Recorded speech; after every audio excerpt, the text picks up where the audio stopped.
I remember as a child imagining a time as an adult when I'd know everything I'd need to know with nothing left over. I'd have all the answers delineated in black and white. I would have arrived at peak man. I don't know where I got that idea, but I imagine I'm not the only one who had it. But what if growing as a human being is something other than no longer having anything to learn? What if black and white thinking is not a mark of having arrived? And what do we do when we've had that kind of thinking foisted upon us? How do we change? How do we heal? Finding space in the gray. Today on Don't Hold Me to This. Working in the mountain air, got more than he bargained when he came upon a bear. There's a couple of questions that come to mind. One is, why is there, in your experience, such a gravity toward black and white thinking? Like, why do we do that? I think we recognize that there's always latitude within any kind of conversation, moral or cultural or theological or political or whatever.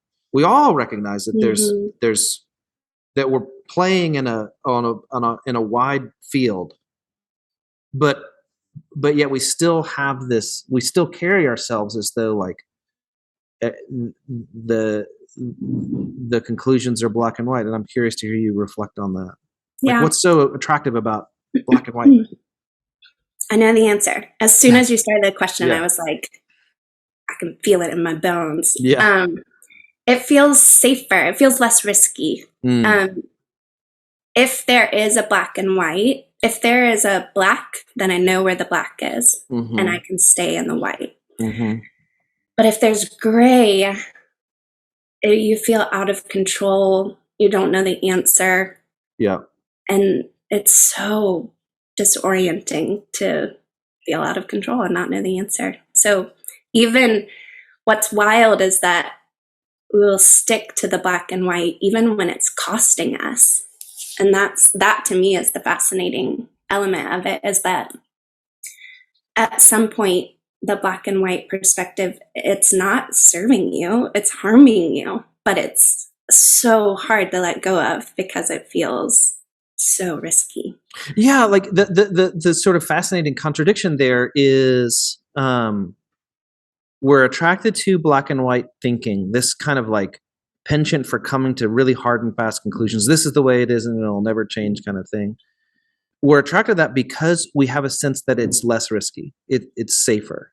And yet you also said at the same time that it risks all sorts of things. It puts us in all sorts of danger. Like, I have had relationships destroyed because I refused to see the nuance in a situation and I engaged only in black and white thinking. Which means I'm attracted to black and white thinking because a certain kind of safety for which I'm willing to risk friendships, camaraderie, closeness. And I'm wondering why, like, what is the thing that I'm keeping safe if I'm willing to risk all this other stuff? That's a good question. My first thought, I was thinking about like human development, and with children, there is an age in which you can start to understand and recognize nuance. But for a really long time, you're literally not capable of making sense of anything other than black and white. And so then my thought was there must be an element of maturity that is required to move into nuance. And that seems to be true. The people that I think live best in nuance tend to be older people. It's like there's some lived experience that they're able to, over time, step into that. What do you think keeps people from stepping into like developmental maturity? Yeah, I mean, I know that attachment theory, Shana and I talked about attachment theory recently, and I know that has a lot to say about the ability to move through these developmental stages. And if I got, this is a very transactional way of thinking about it, but maybe it's in simple terms so I can understand it. If I got everything I needed in that previous stage, then I am now equipped to move on to the next stage. And I wonder if part of it is like the black and white thinking allows me in some way to stay in this kind of childish state, where I don't have to take responsibility for navigating the gray. Yeah. Black and white thinking, it exonerates me from creativity. It exonerates me from having to figure things out, like step into a situation which I don't feel equipped to solve it, and to work with other people in the give and take of peeling back all of the layers of a situation that we all don't understand and figuring it out together. So that makes sense to me. Like it makes logical sense why somebody would be fearful of a situation that is gray, because they've maybe not experienced being equipped with the skills and the courage to be creative and to step into something that feels unknown. And I think there's a list of like prerequisites that make that possible. And maybe most of us don't have those, like a feeling that I can take the risk of stepping into the gray because all of these relationships are safe, right? That I've got this kind of like foundational community that I can lean back into when I feel myself in some way out of control, like you said. Thinking back to attachment theory, a lot of times the mode of operation that a person acts out of, it's typically what allows the person to feel most safe. So they're going to adopt certain strategies that is what allows them to feel safe, to protect themselves, to preserve their ability to live and survive. And if your attachment style is kind of allowing yourself not to be forgotten or abandoned or left without a place to belong, maybe some of the fear of shifting from black and white comes down to, if I move into a place of nuance, am I still going to have a place to belong? If I shift into thinking in gray, will the people that are supposed to care for me stop caring for me? And of course, when we are talking about this idea of black and white and gray, I have my own personal experience that I'm remembering how hard it was to shift into a gray nuance. And I remember so vividly. Can I share with you this? I was going to ask you to do it. So yeah, please. Yeah. I was considering divorce. I knew personally that was the decision that needed to be made, was to be divorced. But within my community, I felt like I needed the sign off from the elders and the pastors at my church. And the reason I thought that is because my understanding of membership at our church was kind of dependent on me taking that step. And I knew that I could not do the next year, 2 years, 3 years, the rest of my life as a single mom without my community.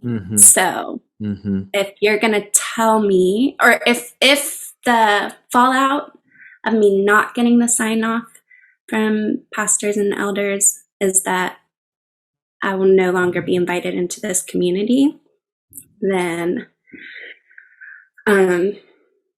I'll do what I have to do to stay a part of this community.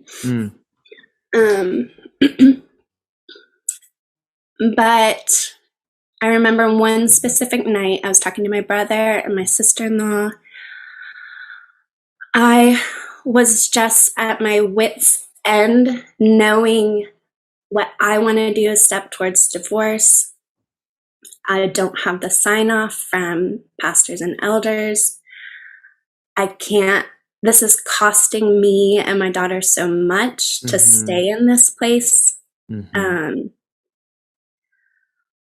I genuinely wanted to move forward in a way that I felt I was honoring Jesus and what I believe he taught us about how to engage with people, including my husband. And I remember thinking, I just wish somebody in an authority would tell me what to do. Yeah. And then I could do it, and I would know that I was doing the right thing.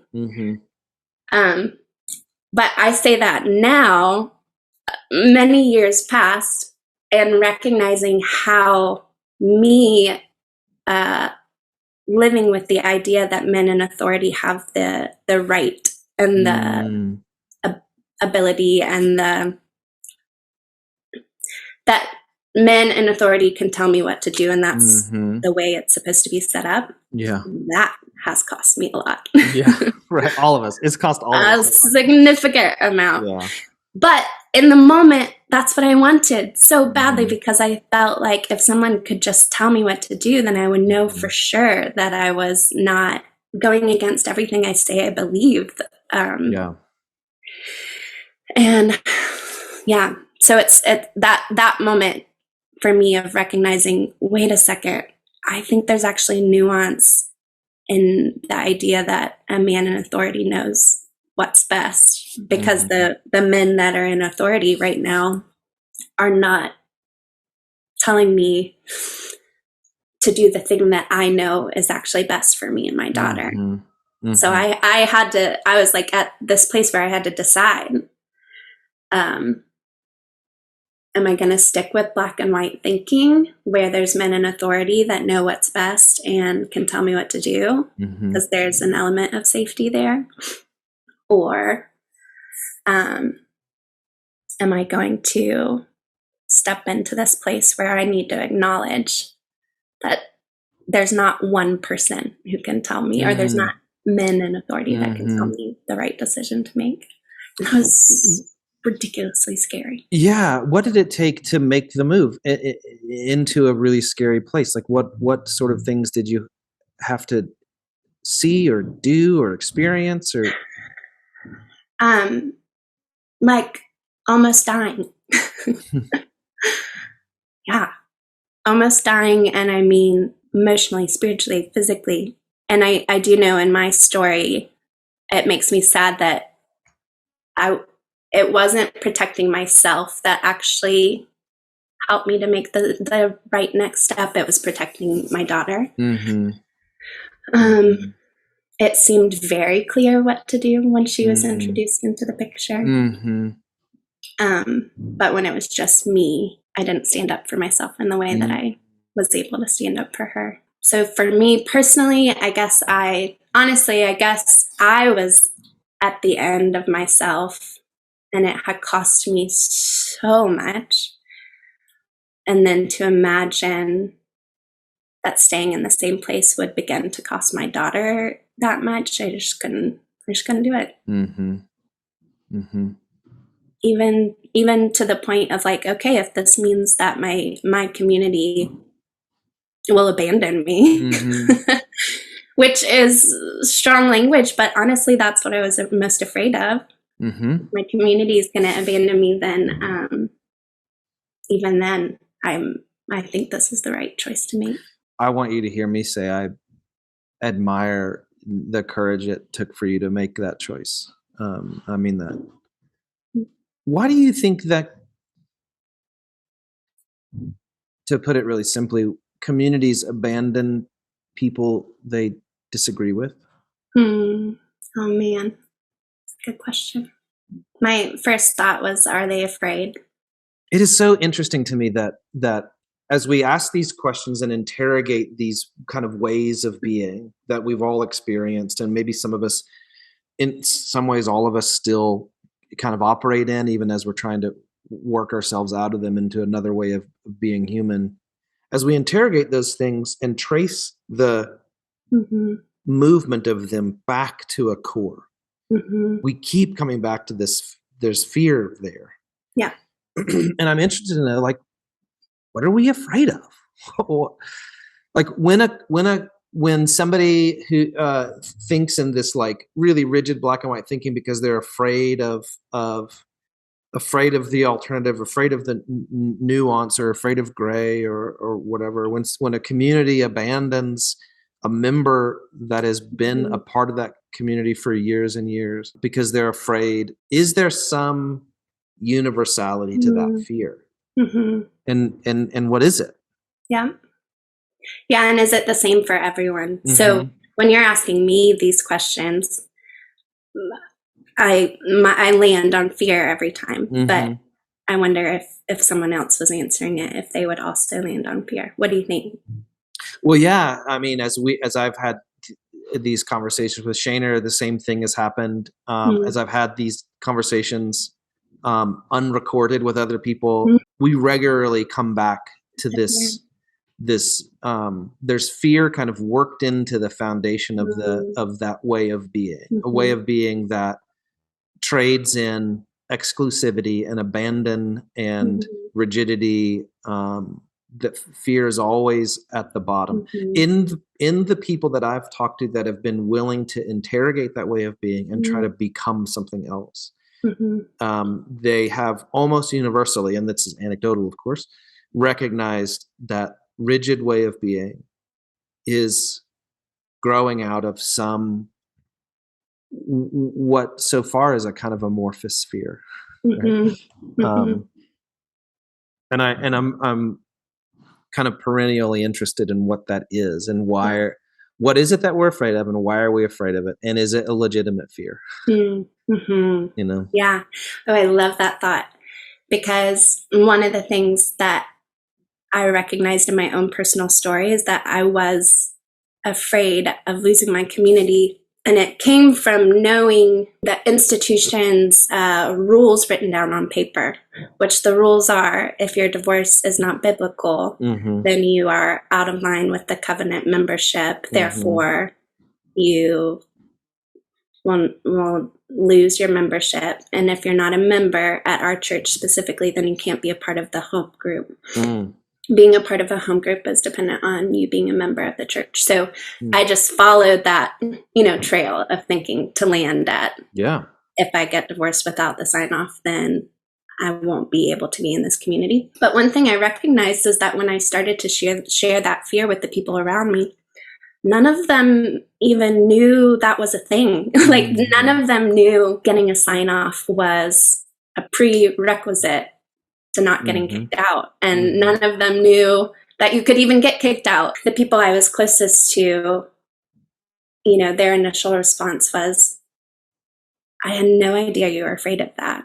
Second of all, if the church kicks you out because you don't get a sign off, then I'm coming with you. I'm not going to stay at a church that would sign off like that. So once I took that fear and brought it to my people, they were able to say, it's actually not true. Hey, sorry for the quick interruption. First, thanks for listening to this episode with a special guest, my friend Nikki, who is currently studying to be a therapist. If you're enjoying Don't Hold Me to This, consider liking and subscribing on YouTube or Spotify, and subscribing to our written pieces at don'tholdmetothis.substack.com.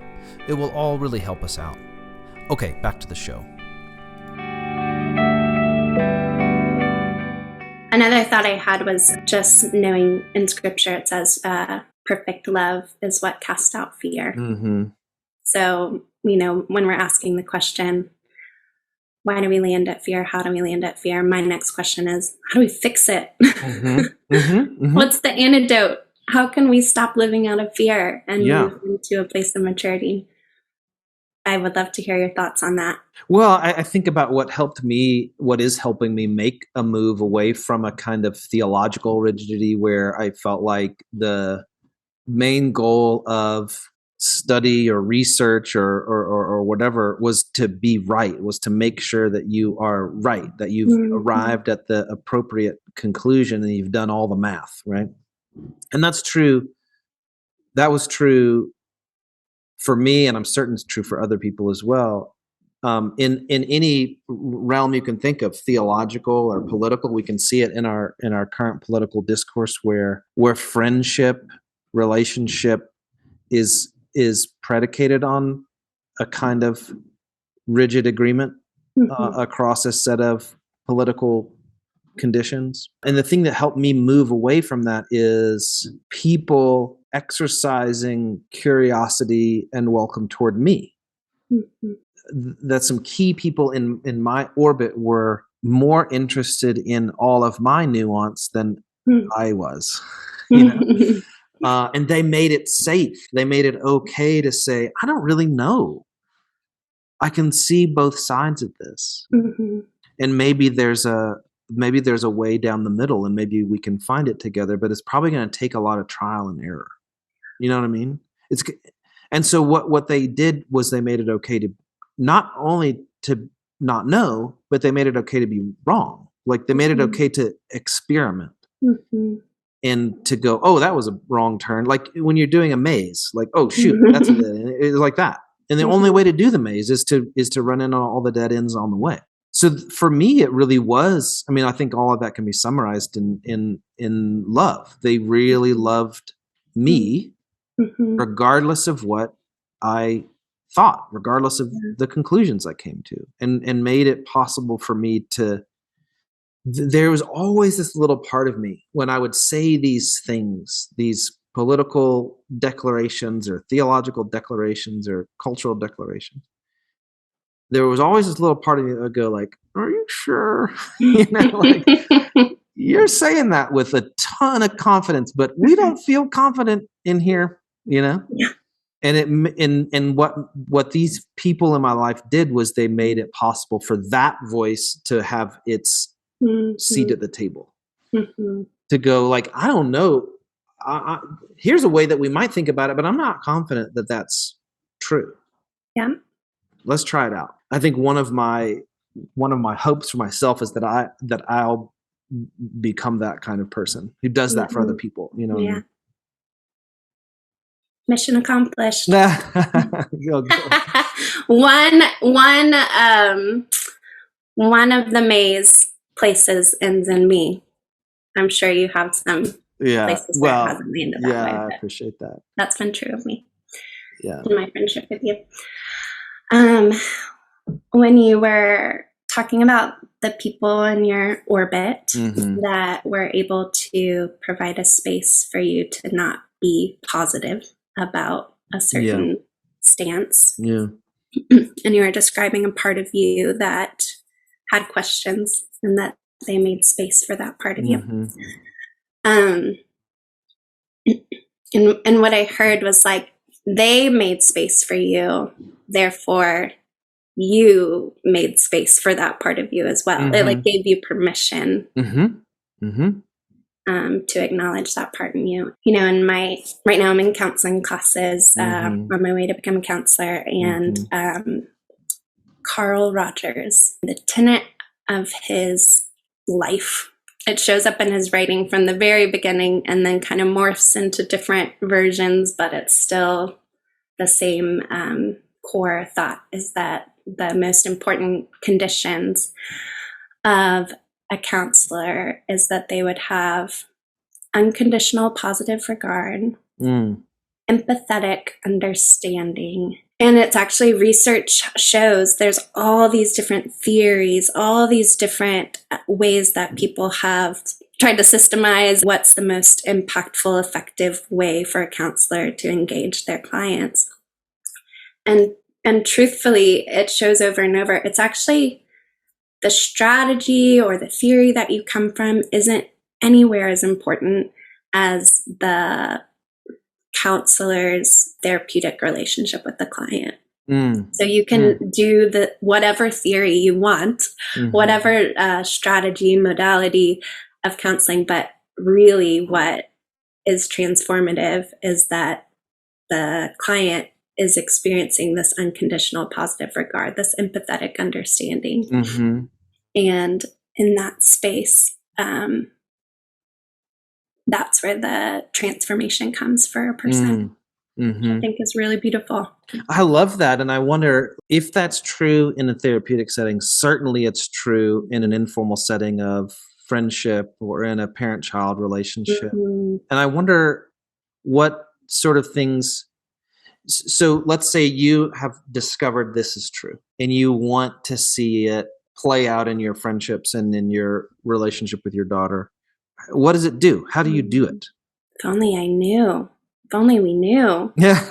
Well, that's why I'm asking. The first thing that came to my mind, which this is also from my lived experience. So right now I'm doing my practicum, working with kids who have lost either siblings or parents. We are primarily there. We exist for the children, but we acknowledge and understand that for us to care for the child, we need to care for the parents. If specifically in the situation, it would be either their surviving parent or the parents if they lost their sibling. Because the healthiest thing for a child, the most helpful thing for a child, is for their caregiver to be healthy. And so we spend a significant amount of time with the parents, knowing that what we're doing is caring for the children. Right. And the parents inevitably are so worried about their kids and wanting to make sure that they're doing the right thing for their kids. And that's why they bring them to us. And there's a lot of anxiety when they're talking with us about, like, what do I do to help the kid be okay? Right.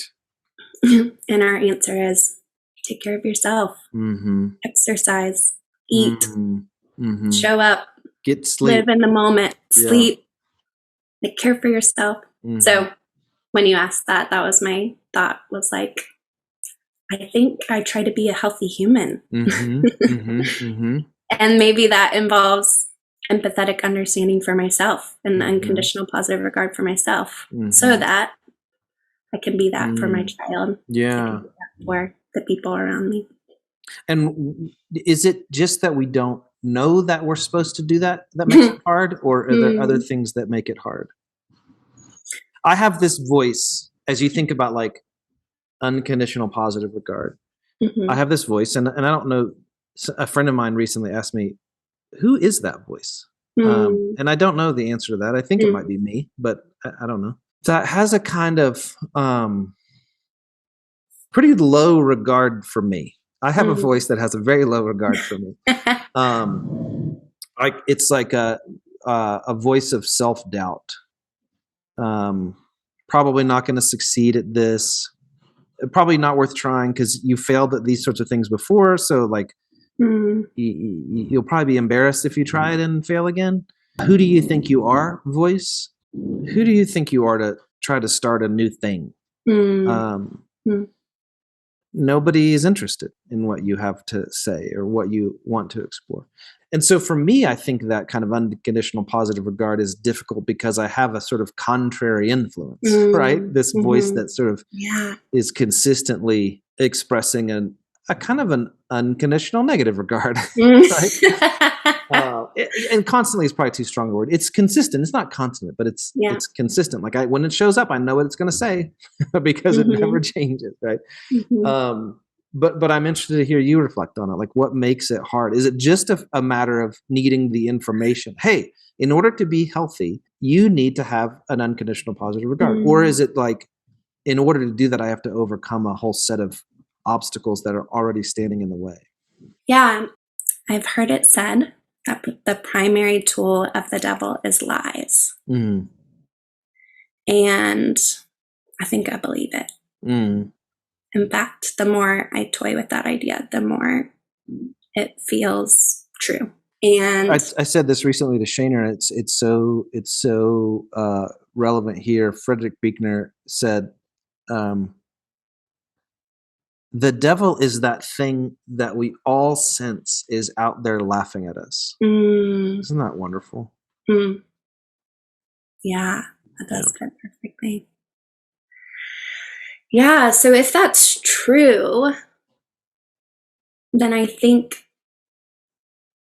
in the context of this conversation, I think the answer might be the devil. And the enemy of our souls would like nothing more than for us to believe that if we step into health, then all of our people will abandon us. Or the enemy of our souls would want nothing more than for us to have unconditional negative regard for any part of our imagination that would step into wholeness or hope or love. And so what role does lies play in our life that keep us from stepping out bravely into spaces we can't control and places where we don't know the answers? And it makes sense to me that if someone was against our wholeness, our well-being, our health, what they would do is make us afraid. Well, and I think that there's for everyone, regardless of what they believe about anything, from a religious or theological standpoint, I think we could all agree there is a pull toward inhumanity, and there is a kind of hopefulness toward humanity, a sense that we all want to become what we sense we should be. We want to move in that direction, and we all run into barriers to that. So I think different religious expressions have different names for whatever that pull is. I think that's why Frederick Buechner said it's that thing that we sense is out there laughing at us. Like we know there's something laughing at us. It feels like there are these moments in our lives where it feels like, man, there is nothing going right. You know, like I've stubbed my toe and I've wrecked my car and I've hit my head on this door jamb 17 times and I've tried to repair a relationship with my sibling. Or like it's a long list of everything that feels infelicitous, that feels like it's just frictional. It's just whatever we do, it won't work. And we have an intuition that that's not the way it ought to be. That's why we're angry about it, right? That's why we get frustrated, because things shouldn't work this way. Things shouldn't have a preference for disintegration. There shouldn't be a gravity toward inhumanity. But like you said earlier, when you were talking about the fear of being rejected by your community, there were certain agents within the institution that had made this commitment to rejection. If someone does X, then we as an institution will invite them out, right? That's a preference, like a built-in institutional preference for disintegration, which we all go, that just doesn't seem right. That just seems wrong. And yet your friends as individuals, not as representatives of the institution, said like, oh no, like we're with you. Like whatever you decide, we're with you. Because our relationship is something deeper than conditioned on the decisions that you or I make. And that our humanity that we're all longing to move toward invites us to make some other calculation about what's possible in the face of disagreement. So whatever we call any of that, I think it's sort of we sort of universally experience it. And maybe the discomfort is giving it a severe name, right? Like, if I say someone's being mean, that's one way to talk about it. If I say someone's being inhuman, that's a really severe way to talk about it. But maybe it's a more important way to talk about it. Maybe it's a more true way to take a preference, a penchant toward disintegration, a kind of institutional rule toward excommunication, and say, that's inhuman. Maybe that's actually putting our finger on why we all feel a kind of distaste for it, because it's something less than what we'd expect from our fellow human beings. And maybe that's the discomfort, is just putting a severe name on it. Calling something the devil is like, is naming it as that which is against humanity. You know what I mean? Yeah. But I think it's right. I think it's right to call it that. I think it's right to name a thing what it actually is. And I think that's actually where healing starts. Yeah.